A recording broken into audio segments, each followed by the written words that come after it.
Okay, so you want to make fried chicken, Caroline? I do want to make fried chicken, Anne. Let's make fried chicken. Okay. So first thing is selecting the chicken.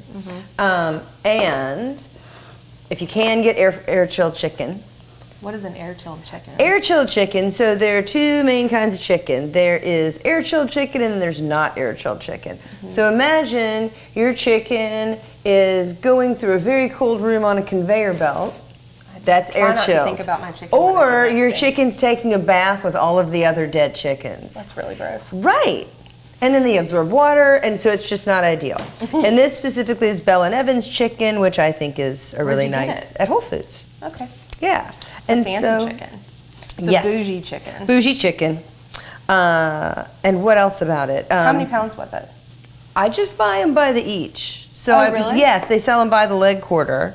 So I like leg quarters. I like dark meat because it has more nutritional value. It is more flavor. And with fried, I think there's a lot of great purposes for breast meat, but this is not one of them. You know, I'm with you on that. And so they come like this, but we want to cut them in half. So there's a really easy way to do it. There's a little. Suck at this. I'm so bad at this. See, there's a little groove. I know there is, but I always miss it. So then you just go straight down, and that's it. Looks so easy. Do you want to try it? I'll do another one, and then I'm going to have you try it. Okay. And then you just, I like fat. I like fat a lot, but you don't need all that extra fat on the side. It gets the oil kind of, saturated, and then you have these little pockets of fatty oil that seem like they'd be delicious, but yeah, it's just not as, I just think it's kind of funky. Okay. Okay, so I'll do one more. So then you see there's a little place right there, and then you just saw it like you're playing a violin, but with a knife. Maybe my knives just aren't sharp enough. That might have a lot to do with it. Most people don't have sharp knives. Yeah, I would definitely fall into the category of most people. Okay, you ready? And then I'm gonna flip it for you, because you're a righty. Right there. She did it! Yay! See, look how easy that was. That was so easy. Sharp knives really help things. They do help things. Okay, so this little flip it over, and then you can see what's going on. Yeah, now you can see what needs to come. Smart. I don't know about that. How do you know how to do these magical things? I've been telling everybody all week, I'm like, my friend Anne's going to teach me how to make fried chicken. And everyone's been giving me a lot of hell about it because I'm a born and bred Louisiana girl and don't know how to make fried chicken. We never made it in the house. Thank you. It wasn't made in the house, and then by that time, like my mother, for example, was so excited about convenience foods, she would buy those frozen, already fried pieces of chicken that you just had to heat up. Yeah. I vividly remember her throwing a still frozen one to the dog. So appalling. So appalling, a frozen piece of fried chicken to the dog. And we thought that was kind of, so do you feel empowered? Do you feel like you could do that? I do, I feel like I could do that. All right. I do. I'm gonna make a little note for myself.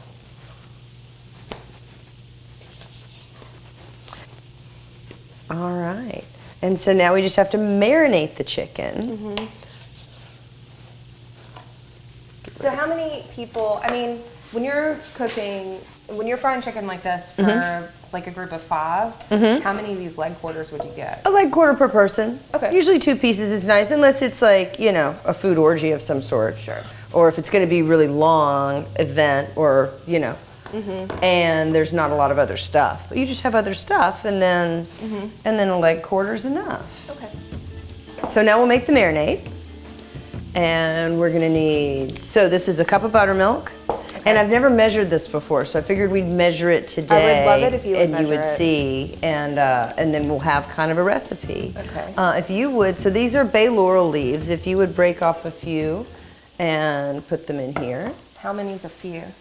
You don't have, you could just, I'm gonna say, let's say 8, so not a few. Let's say a full-on 8. Yeah, we need to like stupid proof this. In there? In there. In there. Yeah, and with the chicken. And let's see, we'll get. Did you grow these? I sure did. Does seem like you grew them. The trees grow really slowly, but they're really hardy, and you don't have to do anything to them. So you just leave it alone and periodically prune it, and it's freeze-proof, drought-proof. It seems to be. So let's start with That is a 1/4 teaspoon. We'll start with a 1/4 teaspoon of salt. I think it's gonna need more than that. That's the pink Himalayan. Is that what you always use? I sometimes use the kosher salt. I've really been enjoying the pink Himalayan. Why? When I'm, it's got a lot of trace minerals. It's really good for you. Oh, it's supposed to be pure. And kosher salt, which we always thought was so pure, now they're saying that it's not really pure. But I like kosher salt for the fluffy grains. So if I'm like sprinkling it onto something, salting something, I think that the kosher salt is better because it's what I'm used to. And let's try a teaspoon of hot sauce. Crystal hot sauce is not really hot sauce. It is vinegary, delicious flavor that rounds out dishes. A lot of times, you know, when there's just something missing, it just needs a little bit of vinegar. So that's what we're going with there. If you're somewhere else where you can't get Crystal, you could use Frank's Red Hot. That's the alternative, closest thing to it. We're gonna need some garlic. We're gonna need some spices. You could use, these are 2 proprietary blends, which I will share with you. But this one's kind of like Old Bay. It's got a lot of bay leaf in it, but I jokingly call it New Bay. Thought it'd be funny to call it that and then have it BAE. So cute. And this is a little bit of like a Creole spice mix. Kind of like Tony's? Kind of like Tony's, yep. Okay. And About you could how much also of each of those do you use, think are I did better? a big pinch, so that would be a little bit less than a 1/4 teaspoon. Okay. And will you pass me a little tasty spoon? We'll be all These tasty together. spoons? Yeah, and grab one that's for adorable. yourself. Ooh.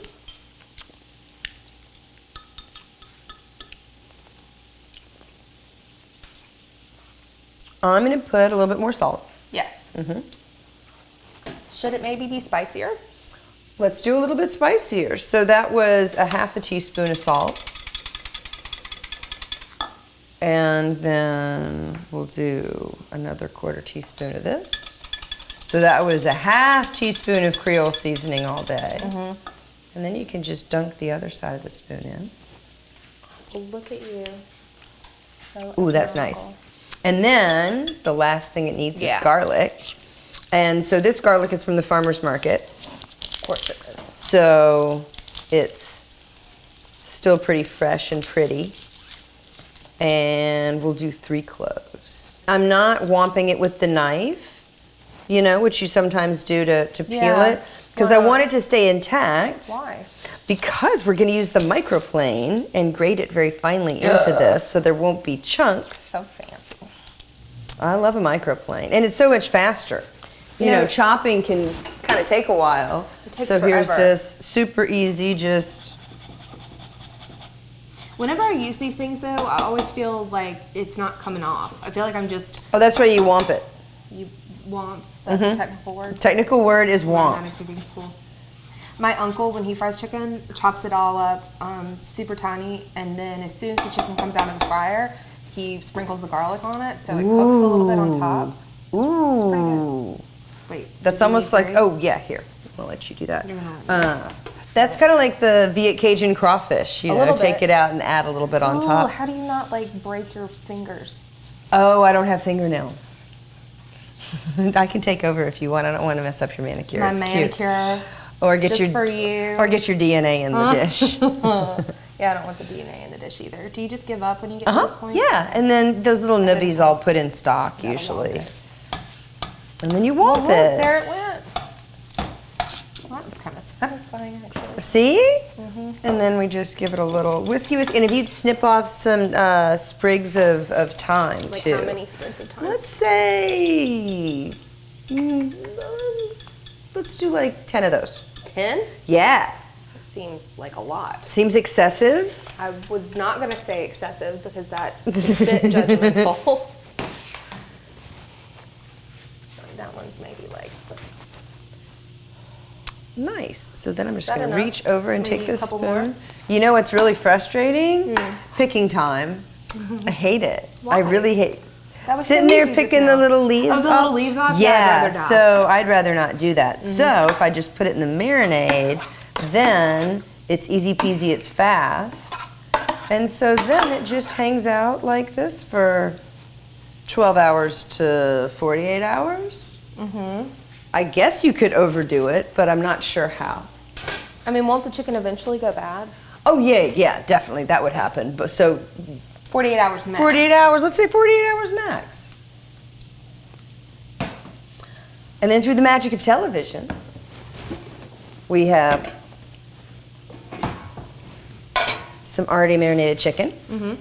Beautiful. And it's ready to go. So there are two main kinds of fried chicken. There's wet and dry. Some of them it's an actual batter, like if you've been to Willie Mae's Scotch House. Just went the other day. Delicious, delicious chicken. It's different from this because it's a wet. They dunk it in a wet kind of batter. Okay. Whereas this, like they don't do this beforehand and then they dunk it in a wet batter. Correct. They may brine it beforehand because it does seem like it's brined. Okay. But I don't have any guarantee of that. I don't have actual evidence of that. I do not know what they're doing over there except delicious chicken. So this hand's touching the wet and this hand's touching the dry. Okay. So this is just all-purpose flour and we have to season that as well.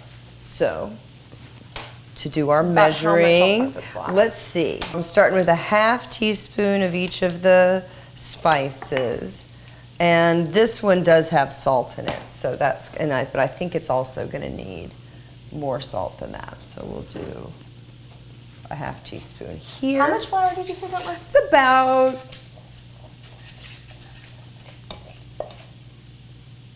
about 2 cups. Okay.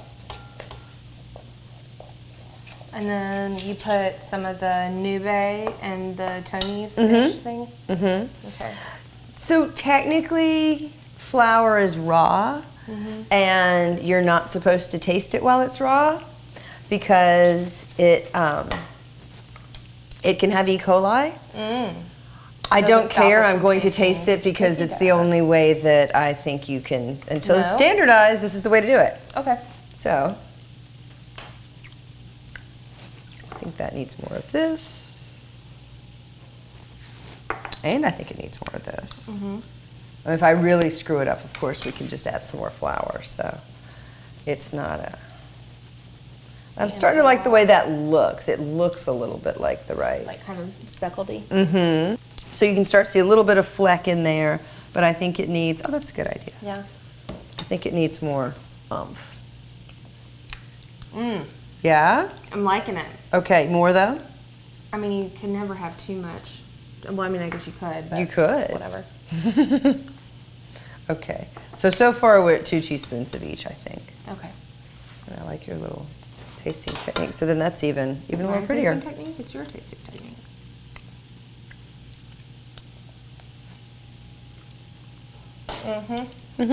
Yeah? I think so. Even maybe just a little, another pinch of salt. How many pinches of salt did you put in there? I don't know. You don't know! Anne. This is going on YouTube, so I can't say what I really want to say. Okay. We're going to just say 1 teaspoon. I think that sounds about right. It's up to 300, it's up to 305 actually. And I like it at a lower temperature because then it gets time for the chicken to cook. If you were doing the method where you were just gonna brown it in the oil and then finish it in the oven, then you want it at 350. But 300 to 325 is kind of nice. And you Okay, can so let's talk about how much oil did you put in here? I just wanted to put enough in there that it would cover the chicken. Okay. You can see like that, that's not quite covered, but as soon as I put this other piece of chicken in, it's gonna be covered. And I like to add the chicken kind of slowly. That way, every time you add something cold to it, it brings the temperature down. So you can kind of use the adding of items to a fryer to kind of control the heat. So I start seeing the heat go up, I add another piece. How much of the dredging did you do? Did you just do one sweep of it, right? Yeah, I don't do the double batter. Okay. Some people really like that. I just think it's too much crust. Okay. And so, little tossy-tossy, little turny-turny.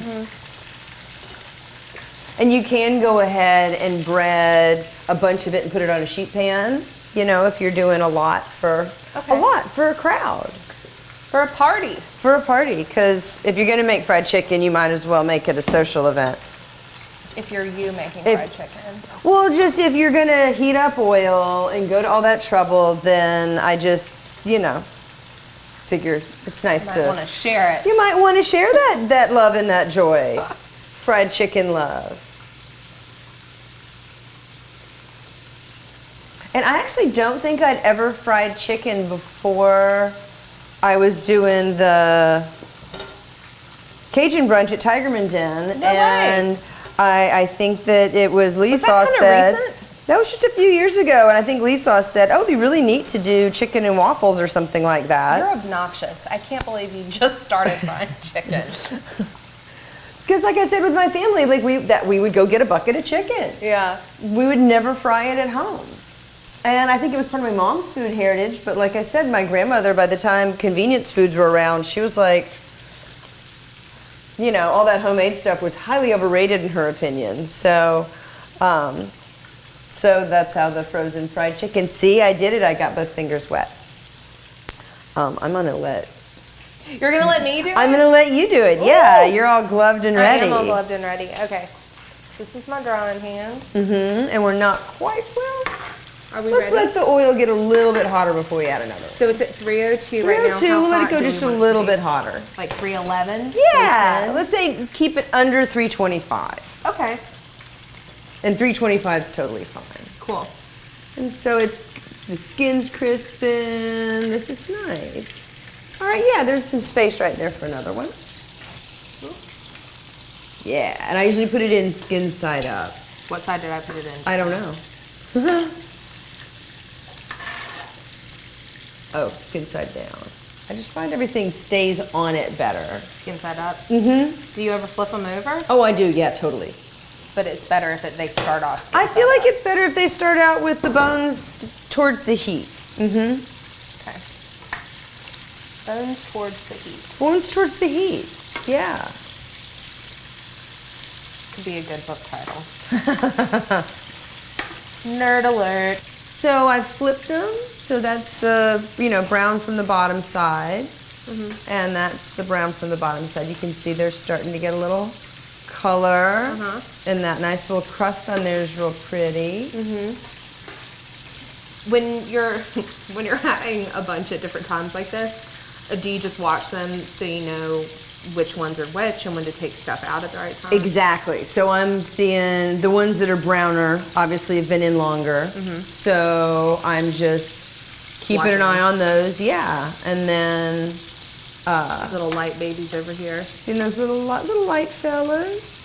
So the temperature is at 290 or 280? 289. So I'm going to turn it up a little and I'm going to not stir for a minute. Okay. Yeah. So stirring can bring it down too. Stirring totally brings the temperature down. Interesting. I never would have thought that. And what is that? That's just a little, what is that? It's got a great name. It's called a digital probe thermometer. Okay. And it's great because this thing is wire. So, and then it's got this long guy.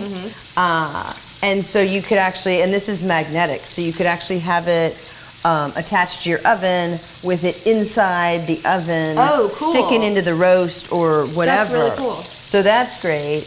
And then when the chicken comes out, I'm just going to pull that out and stab the chicken with it and make sure it's 165. And if not, throw it back in. Okay. 165 is our magic chicken number. So if you don't have said special probe thermometer, what's the trick? How do you know that? Then I would have just the regular fry thermometer on the side. So and basically you just need a thermometer. You need a thermometer for this. I think it's too easy to scorch the oil. So you don't want the oil getting too hot because then it reaches its smoke point. It destabilizes. It becomes carcinogenic. Oh. So that's to be avoided, which also we're using high heat oil. We're using... what kind of oil is this? We're using sunflower oil. It's got a really nice high smoke point, and the canola oil I like they were out of. Okay. So. What canola oil do you like? I like that Whole Foods brand, but now that Amazon bought it, they're out of everything all the time. Oh. Yeah, kind of screwed up. So now we're getting some really nice color there. Yeah. It looks so pretty. It really does, though. So it's getting there. Oh, yeah.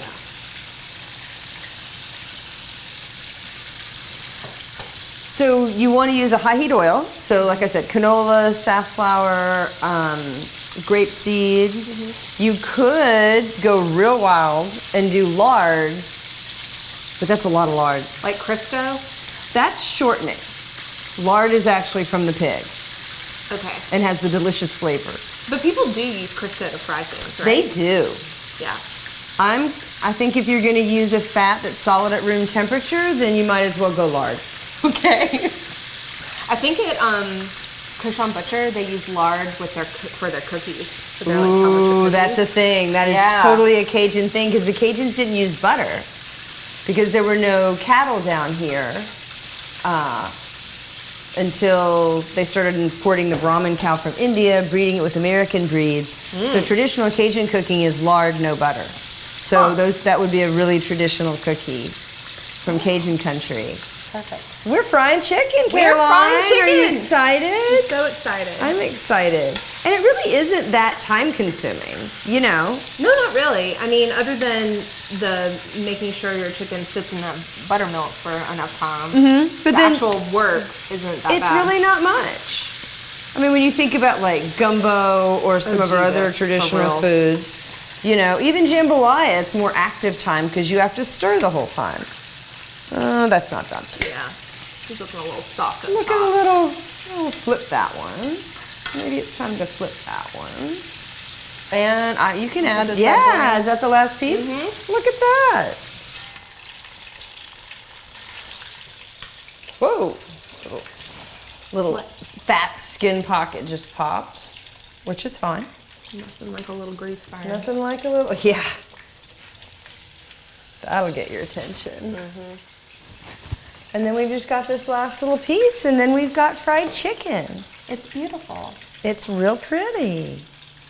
And so, see, that's a decent amount of crust, I think, you know? Yeah. And some people really like the overboard, but I like the I do appropriate ratio. Same, because when it's overboard, it all just like flakes off like this. I like it when a piece of fried chicken has these little bits, you know, where like the skin isn't like one giant sheet of batter. And that would be the not doing the wet batter, but doing the buttermilk and then dredging. This same technique is also great for pork chops. You know, I'm not a pork chop person. I'm not either, but when they're thin and they're marinated in that and deep fried like this, they're fucking unbelievable. You can become a pork chop person? I was not a pork chop person, and growing up, my mother, that was one of the things she didn't do That was well. one of our regular dishes too, pork chops and rice and gravy. But she just, it was always dry and nasty. And then thick. somehow, and thick. Like an inch. And then somehow, she happened upon frying pork chops, and I was home visiting one time, and just about fell out because it was so good. So you can't actually stick the probe in while it's still in there, yeah. You just have to make sure it's getting the chicken and not the grease? correct. So good with completing the sentences. And if you don't want to mess up your house, these little portable guys are great because you could just fry outside. Some people even have a little fryer set up on the side of their barbecue grill. Huh. And then... They do. You know, that's actually how my uncle does it. He does it outside always. I guess for that reason. For that reason, because it does get a coating of everything on the house, in the kitchen after a while. Yeah, he does the garlic really fine, a little bit of parsley, and a tiny sprinkle of salt. That's nice. It's like how Gordon Biersch does their fries. Really? Yeah. And he kind of under seasons the chicken though. Because he's gonna add at the end. I like the idea of the garlic being fresh on top because that's the thing that's so easy to overcook. That's why there's no garlic in the skin. It's just in that marinade. So. Oh yeah, so it won't burn. It's kind of protected. Burn bits. And since we're not frying at a crazy high temperature either, that's also helpful. Now what you doing, little fried piece of chicken? All right, so it registered 165. So out it comes. And always remember to turn the fryer off. You can also use one of those little Fry Daddy things, and those actually keep the temperature regulated. Really? Yeah. But then it's just another gadget, whereas this I can... It needs to be done in a cast iron pot. I do like the classic cast iron pot, and then it seasons your cast iron pot, and then this is also the jambalaya pot. What do you do with your leftover grease? What's your call on that? I used to use it in my Veggie Mobile car, but now we pour it back into bottles and then pitch it. Toss it? Yeah, if you can find a nice person has a restaurant who will let you dump it in their grease bin, but you have to pay for grease removal, grease disposal. Gotcha. Yeah. It'd be great if we had a facility here we could drop it off to and they would make fuel. But so far, no, I'm right. We can't even get glass recycled. How are we going to get oil? We digress. Well, I think now it's time to eat some fried chicken. I think it is. And maybe drink some whiskey. Yeah. Yeah, it's a okay. good combo. Woohoo! Hey!